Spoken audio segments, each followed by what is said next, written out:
Mbak Nana. Beliau ini salah satu peserta pelatihan CRS di Palembang angkatan pertama. Ya. Kita hari ini masuk ke angkatan kelima sudah. Ya, kita mengadakan pelatihan untuk bagaimana mengedukasi kaum muslimin agar bisa melakukan ruqyah syariah yang diperuntukkan bagi pribadinya, keluarganya. Nah, alhamdulillah dari pelatihan yang kita lakukan pada hari pertama, ya angkatan pertama yang dihadiri oleh Mbak Nana, ya, saya rasa banyak sekali hal-hal yang kelihatannya perlu teman-teman menyimak penuturan dari saudari kita Mbak Nana ini. Langsung saja kita sapa beliau. Assalamualaikum Mbak Nana. Waalaikumsalam warahmatullahi Ya, wabarakatuh. Mbak Nana bisa diceritakan ya sebelum mengikuti pelatihan ruqyah dan sesudahnya ada hal baik apa nih yang Mbak Nana rasakan agar kaum muslimin teman-teman sekalian di rumah bisa mengambil ibrah yang Mbak Nana rasakan. Silakan Mbak Nana. Alhamdulillah, di sini saya ingin berbagi bahwa dalam perjalanan hidup kita itu banyak sekali cobaan dan tantangan. Akan tetapi ketika kita mungkin yang bagi yang muslimah atau muslim memang yang sudah berkeyakinan agama Islam, mungkin hanya seperti saya sendiri sebagai muslimah tapi belum paham sebetulnya tentang bagaimana kita menjalani syariat Islam ini. Nah, dalam kehidupan sehari-hari kami Allah memberikan ujian. Dan ujian itu saya mengalami sakit selama 9 tahun. Sakitnya apa itu? Kanker. Kanker. Ya, mulai dari usus tiba-tiba naik ke payudara. Oh, Nah, dari situ kami setelah 9 tahun berupaya tidak ada tempat untuk saya.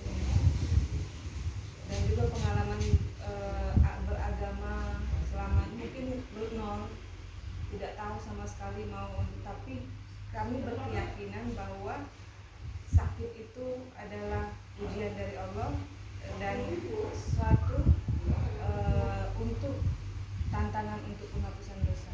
Nah, dari situ saya mengambil ibrahnya selama 9 tahun sakit yang saya rasakan. Akhirnya saya kembali, kalau dulu saya berpikiran ketika kita sakit yaitu kita datangnya ke medis tanpa mengindahkan dengan akal logika kita bahwa kalau kita sakit ya medis. Padahal dalam agama kita bahwa ketika kita sakit bahwa Allah yang menyembuhkan. Nah, bagaimana caranya aturan-aturan yang Allah berikan untuk kita dengan berobat itu kita banyak nggak paham. Nah, alhamdulillah saya telah berkeyakinan. Tadinya saya secara otodidak. Alhamdulillah dari kecil kan kita ada Allah tuh orang tua tuh mau ngajar kita sholat. Nah, hanya dengan sholat itulah. Hanya dengan sholat itu saya berkeyakinan bahwa yang tepat saya bercinta adalah Allah. Tapi bagaimana saja, alhamdulillah setelah 9 tahun ini mau cari kemana, akhirnya ketemu dari sholat itu. Kemudian saya belajar lagi apa sih yang Allah berikan saya tambahan umur ketika saya sudah putus asa dalam menghadapi penyakit itu. Nah, kemudian saya menemukan lagi bagaimana kita harus mengkonsumsi makanan halal dan thayyib, yaitu makanan sunnah. Dari situ saya belajar lagi apalagi sih yang harus kita lakukan sebagai muslimin. Nah, alhamdulillah ketemu lagi jalan ruqyah ini. Nah, dari masa itu sangat-sangat berat bagi saya. Tapi alhamdulillah setelah saya bergabung di komunitas CSR ini, saya sedikit-sedikit mengambil CRS itu belajar, dapat share tuntunan bagaimana kita harus berlaku, bagaimana kita harus meredam, karena emosi itu sangat-sangat tinggi. Kalau dulu saya pikir itu kan karena kita masa usia, tapi di masa-masa itulah ternyata kita harus sangat-sangat banyak bergantung kepada Allah. Tapi dengan cara yang bagaimana? Nah, Nah, alhamdulillah di CRS ini saya banyak belajar, kemudian saya praktekkan, dan alhamdulillah simpul-simpul yang tadinya berat bagi saya sedikit-sedikit terbongkar. Begitu juga saya terus terang hubungan ke suami istri sendiri banyak mengalami kendala. Tapi saya dulu tadinya menyalahkan, oh suami saya harus seperti ini, suami saya harus seperti ini, seperti apa yang kita inginkan. Tapi saya mengambil ibrohnya lagi bahwa sebagai muslimah itu kita yang terkendali, kita yang harus meredam, jangan terlalu tinggi kita mampus apa yang kita inginkan, nafsu kita jangan, kita harus rendahkan, kita perbaiki dengan hubungan suami istri, karena kebanyakan hubungan atau konflik rezeki juga tergantung di situ. Setelah saya tadinya kan saya mikir, saya sebagai istri saya harus diperlakukan seperti ini, harus seperti ini. Tapi setelah saya bergabung di CRS, saya melihat teman-teman yang lain bagaimana, akhirnya saya mengambil peranan. Kebanyakan dari info-info dari kawan, kan kita dalam media itu pergaulan pasti banyak, ada kelompok ini, ada kelompok ini, kelompok ini. Kalau kita punya cuma satu kelompok yang hanya untuk duniawi saja, maka kita akan terus. Nah, tapi di CSR saya merasa ada rem, kemudian saya berpikir dan kembalinya ke agama. Karena saya menurunkan tensi pelan-pelan keegoisan kita. Dari sini alhamdulillah di CSR ini banyak tip-tip, banyak clue atau tag-tag yang saya ambil dari Ustadz Rusada yang memberikan, dari teman-teman, dari kata-kata, dari ucapan-ucapan mereka, itulah yang saya ambil dan yang saya terapkan. Alhamdulillah saya sangat berterima kasih, Allah sudah menunjukkan saya jalan bergabung di CSR ini untuk belajar ruqyah. Tadinya saya takut belajar ruqyah itu nanti ada yang jinnya kelepek-kelepek atau apa gimana. Tapi ternyata ya untuk diri kita sendiri sebetulnya, untuk menaklukkan, apalagi yang punya emosi atau tensi yang tinggi, ego yang tinggi atau nafsu yang tinggi, keinginan itu belajar kita ya, kita meruqyah diri sendiri, karena itu bisa jadi untuk bekal kita untuk mengkontrol diri kita sendiri. Karena nggak bisa kita datang kemana itu hanya sekali, tapi begitu kita belajar, kemudian kita ambil ibrohnya, kita praktekkan, insya Allah akan ada perubahan yang baik dalam Ibu polis dokter terkena kanker ya? ya. Itu stadium berapa? Kalau itu udah 4. Stadium 4 ya, kanker rahim. Kanker itu khusus. Kanker usus stadium 4. Kemudian Ibu ikut kegiatan pelatihan di CRS, Cinta Ruqyah Syariah. Itu apa perubahan yang Ibu rasakan? Poin-poin perubahan yang sangat mendasar pada diri Ibu dan keluarga, terutama pada penyakit Ibu itu. Kalau kemarin ada perubahan setelah saya mengkonsumsi makanan-makanan sunnah, kemudian turun. Tapi tensi emosional itu terus masih, kadang naik, kadang turun gitu kan. Kadang terus kita godaan itu tetap yang membuat kita ini banyak makin terlibat dalam konflik-konflik yang lain. Dan tentu berimbas kepada badan ya, pemikiran dulu. Iya. Nah, stabil kejiwaannya dan berimbas kepada badan. Betul. Disitulah peran dari CSR itu kita belajar ruqyah itu kita menstabilkan emosional kita. Dengan stabil emosional kita tenang menghadapi masalah, kita tenang menghadapi segala apa yang ada datang itu, kita yakin kepada Allah dan kita apa yang mesti kita ucapkan. Nah, di situ kebanyakan kita salah. Ibarat kita mau buka kunci rumah tapi kita pegangnya kunci jendela. Nah, di situ kita kebanyakan apa yang penting-penting yang bagaimana, yang di sisi mana yang harus kita baca gitu kan dalam itu. Karena saya tuh terus terang berpikir bahwa gimana sih Al-Quran itu katanya sebagai asifah. Itu yang terus saya bertanya dalam saya. Alhamdulillah. Jadi sini Allah tunjukkan saya ke CSR untuk melihat ini di sini Al-Quran yang sejak dulu saya tanya sebagai asifah itu di bagian mana. akhirnya terjawab ya. Terjawab. Ibu, kalau dalam tinjauan ruqyah diagnosa dari CRS ya, itu diagnosanya ibu terkena apa bu? Ya, kemudian juga hal-hal di rumah seperti apa ya ketika ibu terdiagnosa tersebut ya. Kemudian setelah mempraktekkan ruqyah, ibu mempraktekkan dengan cara apa ya biar teman-teman bisa tahu ya bagaimana cara penanganannya juga kalau ada yang mengalami kejadian atau sakit yang sama seperti itu. Bisa ceritakan bu? Sebetulnya ada 4 hal ya yang akhirnya saya berpikir bahwa untuk kesehatan tubuh kita, yang pertama itu tadi ruqyah atau zikir atau doa itu yang utama. Itu yang utama. Itu urusan kita terhadap Allah.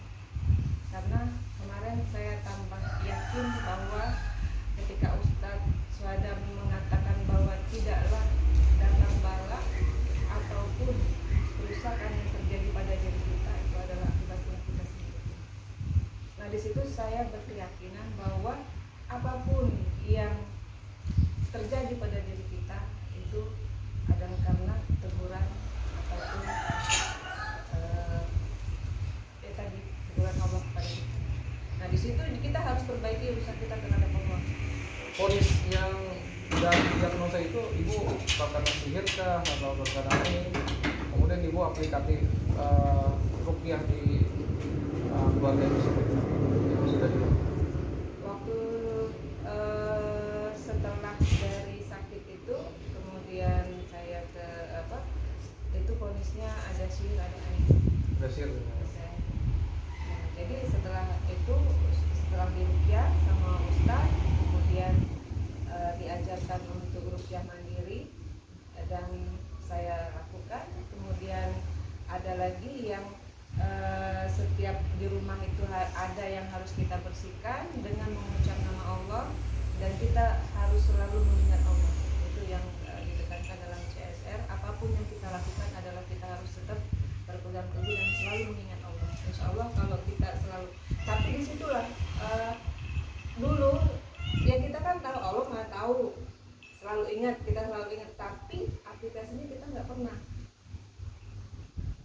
Ciri-ciri yang nampak di rumah ibu terkena sihir itu apa? Ciri-ciri yang nampak? Waktu itu ada tanda-tanda itu ada beberapa kali yang ada ular. Ada ular. Satu di tempat penginapan. Kedua ketika saya tuh sakit lagi. Kok sudah 3 tahun sudah saya sudah merasa sembuh. Kemudian kok tiba-tiba sakit lagi. Nah ketika sakit lagi saya dari jalan lain. Saya berusaha dengan apa yang saya dapatkan ketika membersihkan dengan ruqyah mandiri. Perut yang tadinya sakit melilit tadinya saya tidak percaya, tapi ternyata setelah saya lakukan ruqyah mandiri itu dengan dibantu juga dengan minyak zaitun, saya oleskan dengan minyak MHS itu, saya tuh nggak nyangka tempat tidur saya itu. Nah di baju di belakang di sini kan kita bisa tidur, balik tidur ke kamar mandi, tidur lagi. Tapi terus saya oles dengan minyak itu. Tiba-tiba saya ganjel, ini apa sih? Saya pikir anak saya main mainan itu.